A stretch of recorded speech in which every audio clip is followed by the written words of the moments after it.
الخير عليكم. شايفين الحاجات الجميلة دي؟ عملناها بسجق الحشوات. يعني ايه سجق الحشوات؟ سجق من غير هنك، من غير ممبار، من غير ما تعملي في كبة ولا خلاط، في توابل بسيطة جدا هتعملي سجق حلو قوي تحشي بيه كل اللي انتوا شايفينه في الصور دي. وهوريكم البدايات منه. سجق خفيف تقدري تتحكمي فيه، تقدري تشيليه كمان وتفرزيه رمضان. نبتدي على طول. ده نص كيلو مفروم، هحط عليه 5 حاجات، مفيش اكتر من كده: توم، زعتر، فلفل اسود، بهارات، باي بهارات عندك.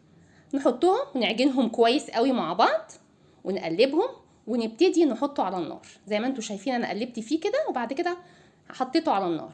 خدوا بالكم ان اللحمه المفرومه دي ما فيهاش دهون، يعني احنا نقدر نتحكم في كميه الدهون اللي احنا عايزينها. هنبتدي نقلب زي ما انتوا شايفين كده. خلاص انا كده عملت السجق. شفتوا سهل وبسيط ازاي؟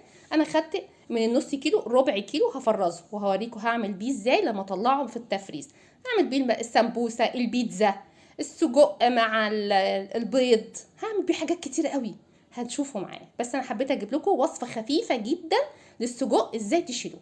بعد كده انا زي ما انتوا شايفين خلصته وهو سخن كده، سبته يبرد، حطيته في كيس وفي الفريزر، تقدري تستخدميه على طول في ساعتها. اول ما تعوزيه طلعيه. انا جبت اهو الربع التاني، حطيت عليه شويه الخضار اللي انتوا شايفينهم دول، وحطيت طبعا ما فيهوش زيوت او دهون. انا حطيت بقى معلقه زبده مع معلقه زيت، شويه ميه يستووا، وعملت بيه البيتزا وطلعت بيتزا سجق الحشوات.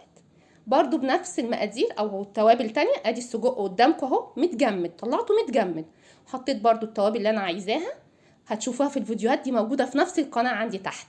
وعملت زي ما انتوا شايفين كده اهو، حطيت عليه الخضروات اللي انا عايزاها، وعملت جراتان البطاطا كتير موجوده في القناه. لو عجبتكم الطريقه والوصفه هستنى تعليقاتكم واشتراككم في القناه، وما تنسوش تفعلوا الجرس. سلام.